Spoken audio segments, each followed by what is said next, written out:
Let's begin chapter 8.1, looking at similar polygons. Now, what does it mean if polygons are similar? Are they same or are they different? We'll get into that in this section. Let's take a look at some of our definitions here. The first one we have is similarity transformation. Well, what does that mean? That means that figures, or there are two figures, or it could be more, with the same angle measures, but the sides can be bigger or smaller in length. So when we transform something, two figures, two polygons, hey, the angles stay the same, but the sides can be bigger or smaller. You're saying, how could that happen? Think about a regular triangle, right? In a regular triangle, we have all the angles are 60 degrees. But I could have a regular triangle that's 60 degrees that looks something like this, or I could have a regular triangle that's a lot bigger. Still 60 degrees each angle, but the side lengths is what's different. Similar. They're not the same. Let's take a look next. We have corresponding parts. Now, we've talked about CP/CTC in two triangles. Corresponding parts of congruent triangles are congruent. Well, remember, corresponding parts, if I've taken a look specifically at a triangle, would be sides and angles that are corresponding between the two polygons. Like if I have, once again, I've got a triangle, let's say triangle ABC, and then I have a second triangle right here, DEF. And in those two triangles right there, and in those two triangles, I would say that like A corresponds with angle D, angle B corresponds with angle E, and angle C corresponds with angle F. And then we could also see that look, AB, side AB corresponds with side DE, or the segments, and so on. Okay, so that's what we have for corresponding parts. So let's kind of get into the little more nitty-gritty of corresponding parts of similar polygons. Big things for us to take away right here that I have highlighted.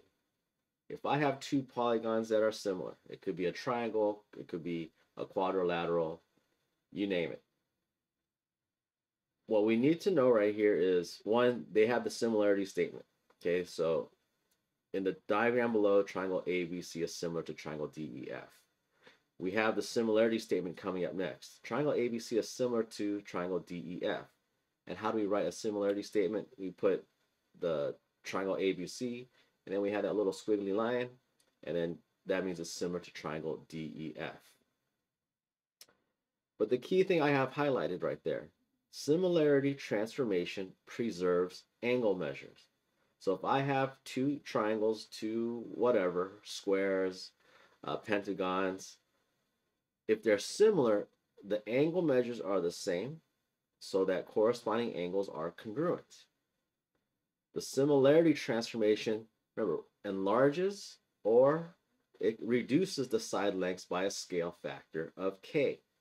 So that variable k right there is what we need to use, or is what we do use to represent either an enlargement or a reduction. Enlargement, something's going to get bigger. Reduction, something's going to get smaller. And the last thing right there in blue is that corresponding side lengths, they're proportional. Okay, all of the side lengths will be enlarged or reduced proportionally by the same proportion. So right there in that box, in the rectangle, I put in red that for an enlargement, k is going to be greater than 1. In a reduction, k is going to will be less than 1, but greater than 0. If it's 0, well, you multiply something by 0, what happens? It ends up being 0. So it's not really reducing, it's just not even there. So that's why it's in a reduction, your value of k is less than 1, greater than 0. And so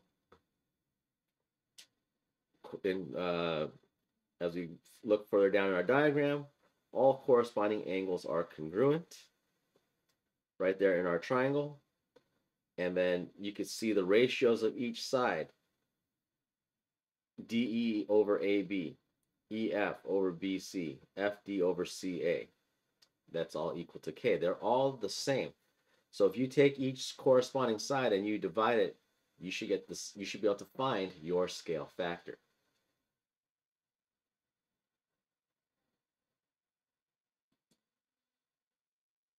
All right, as we moved along, we have next up corresponding lengths in similar polygons. So if two polygons are similar, then the ratio of any two corresponding lengths in the polygons is equal to the scale factor of the polygons. So remember, as we keep trying to mention here, is that if two polygons are similar, remember the angles, the corresponding angles are the same. The side lengths, they're going to be different, but they are all proportional to the same ratio, which we use as K. In theorem 8.1, okay, so in similar, perimeter of similar polygons. Look, if all the sides, if we have similar polygons, remember the side lengths, they're all going to be proportional, right? It says, so if the two polygons are similar, then the ratio of their perimeters is equal to the ratio of their corresponding side lengths. And then if KLM is similar, remember, that's what that squiggly line is. It's a similar symbol to PQRS. Then if I add up all the perimeter of each side, right, of the polygons, so PQ, QR, RS, PS, if I add up all the sides and I divide it by all of the corresponding sides of the smaller one or the other polygon, they will be equal, okay? Or you could split it apart, PQ over KL, right? You can see how we could, they're all supposed to be the same, whether we add them all up and then you could figure out what the ratio is, right? That's what all this is about. It's the ratio. You see PQKL, I see PQKL on the other side of our ratio as well.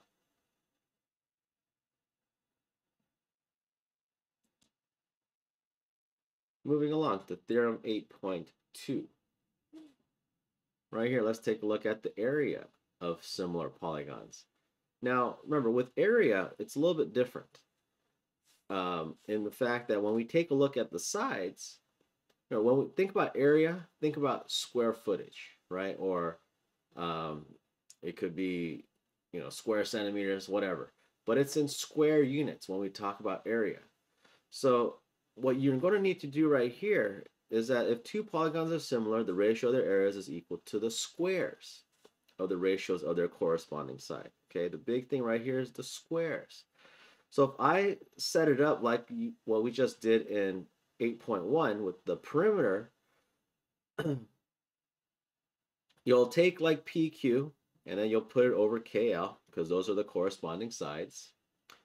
But you're going to have to make sure that you square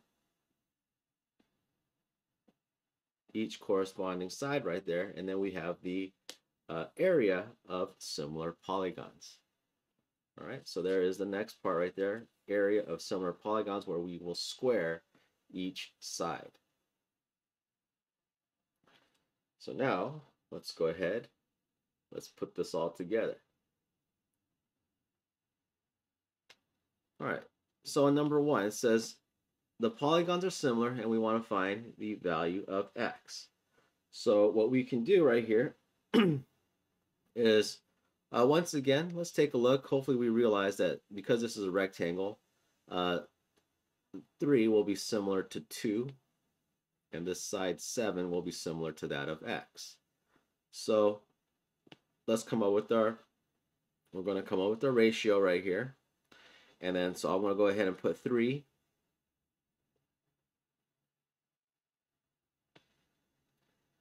Over 2.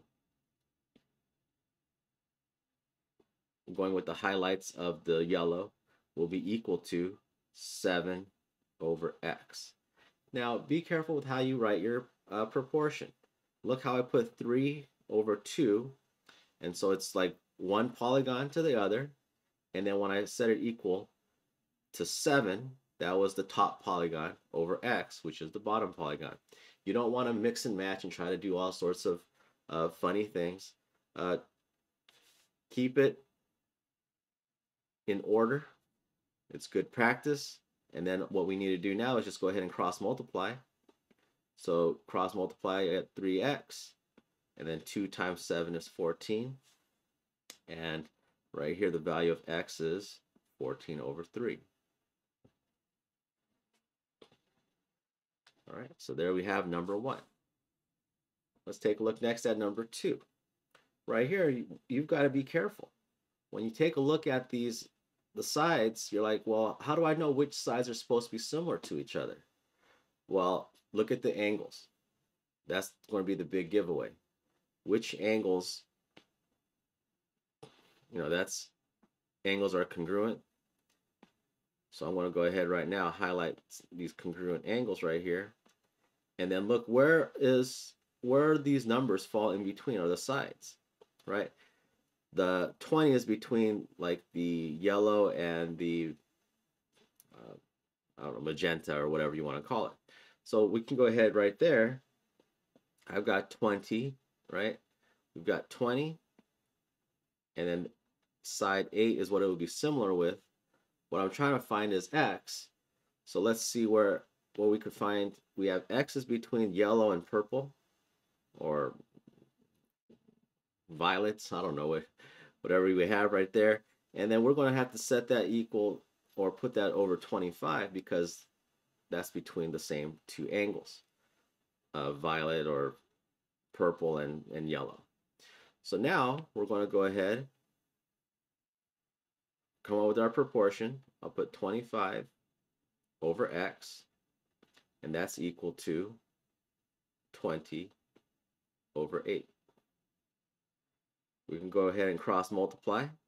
We get 20x is equal to 200, and x is equal to 10. And voila, just like that, we have now found what x is there. All right, next up, let's take a look at number 3. So we have these two polygons. They're similar because there's a similarity statement there. And it says, let's find the scale factor. Now, here's the thing, okay? When you take a look at this, you got to look at the similarity statement first. That's important for us to figure out our scale factor. Because we want to think, if I am going from A, B, C, D, E to K, L, M, N, P, and I look at some of the sides, I should realize that I have myself, what? Are my polygons enlarging or reducing? Because that's important. Because if it's enlarging, then remember, my scale factor, K, needs to be greater than 1. So let's take a look right here. I see that AB and KL, those two sides right there are similar. Okay, they're corresponding sides. So to find the scale factor of A, B, C, D, E to K, L, M, N, P, well, what happens if I just go ahead and put K as 2 over 3? Is that correct? It isn't. Well, why? Remember, I was trying to hit home right now is that if K is less, or if we have an enlargement, K needs to be greater than 1. This right here, K is less than 1. Therefore, that's not an answer. What is the answer? Well, K is going to be equal to 3 over 2. And there's your scale factor right here. Because it says find the scale factor from A, B, C, D, E to K, L, M, N, P. Okay? And therefore right here, it's going to be an enlargement if you take a look at the two sides. But if you take a look at number 4, however, they're saying, well, what's the scale factor from KLMNP, which is the bigger one, going to ABCDE, which is now the smaller one, and it's going smaller. So therefore, right there, we have ourselves a reduction. And so for number 4, K is equal to 2/3, because once again, we've got ourselves a reduction. On number 3, we have an enlargement.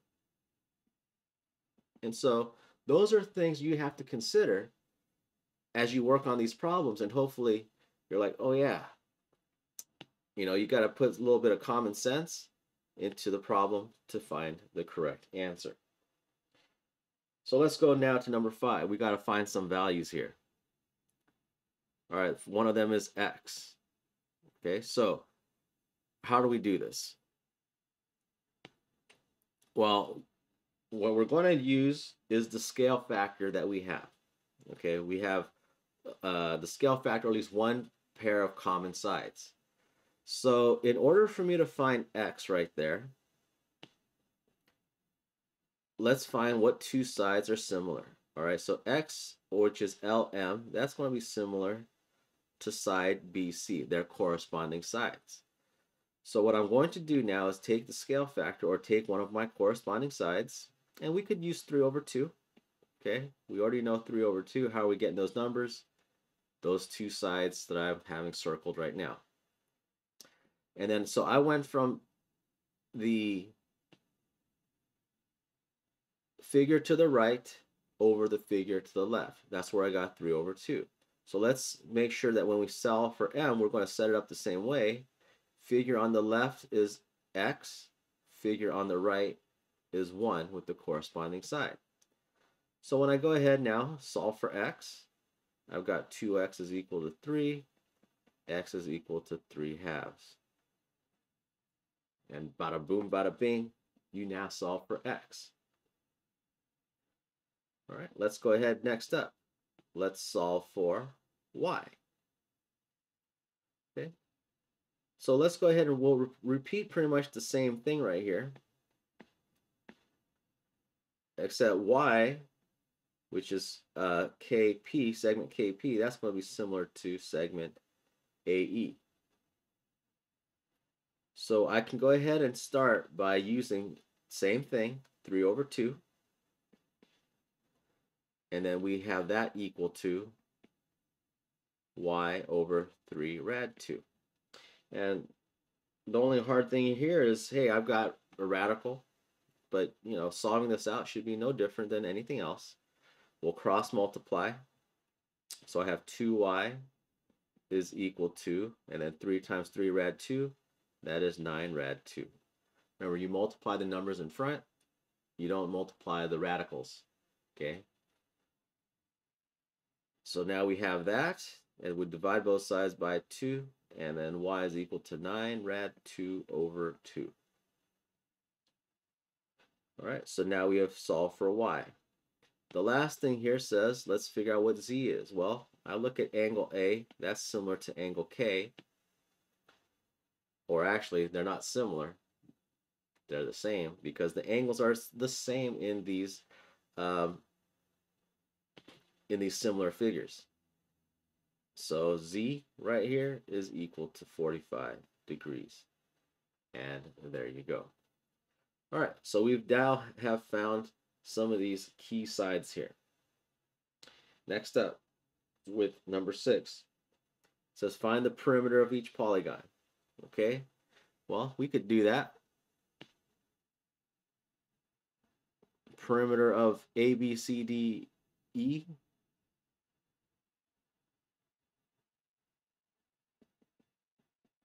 Remember, perimeter is adding up all the sides. So if you take 2 plus 3 rad 2 plus 2 plus 1 plus 1, combine that all together, and you should be able to get your answer.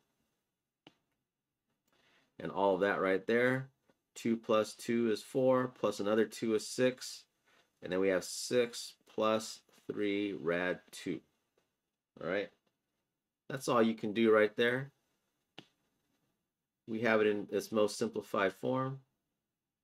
You can't combine the radical and the whole number together, so we leave it as is. And then the perimeter of K, P, N, M, L, right? If we add up all those sides, we have right here, we've got 3 plus 9 rad 2 over 2 plus 3 plus 3 halves plus 3 halves. And then I think those are it. That is it right here. Right? 1, 2, 3, 4, 5. 1, 2, 3, 4, 5. Yep. So 3 plus 3 is 6. We've got 3 halves plus 3 halves. Remember, that's 1.5 plus 1.5. So that's going to get us another 3. So that we got 9 plus 9 rad 2 over 2. Okay? And so there we go. We now have simplified and we found the perimeter of K, L, M, and L, or K, L, M, and P. All right, there we go. Next up, they're saying let's find here the ratio of the perimeters, okay, from A, B, C, D, E to K, L, M, and P. Now, think about it again. What's going on here? When we find the ratio of the perimeters, okay, we could add everything up and set up our ratio like that, but the ratio of the perimeters is the same as the ratio of the sides. So what is the ratio of the sides? We choose one of the sides that are congruent. If you look up there, I already have one of them circled, right? 2 over 3, or 2 and 3. The ratio of my perimeters right here is going to be 2 to 3. Right? I could set it up. I could actually have used my answers from number 6 and then simplify it. Get your answer, you get the same thing. Remember, you add them up, you go ahead and set it up as your ratio. You'll get the answer. But hey, why do all that work when for perimeter, all you need to do is take one of the sides, and then that is the ratio there. The last one right here for number 8, let's find the ratio of the areas. And so when it comes to the ratio of the areas, remember we talked about things being in square units. And since everything is in square units, remember what you need to do is you take the sides and then we have to square them, right, to go into area.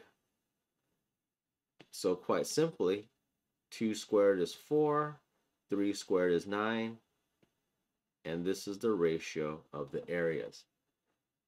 Take the ratio of the perimeter, square it to get the ratio of the areas. What they might do in some problems, they give you the ratio of the areas, and you have to figure out what is the ratio of the perimeters. Well, to go from area to perimeter, we had to square, or from perimeter to area, we squared it. Well, the opposite of squaring is taking the square root. So if they gave us 4 over 9, if I took the square root of 4, that's 2. I take the square root of 9, that's 3. Then I have found my ratio of the perimeters when they gave us the ratio of the areas.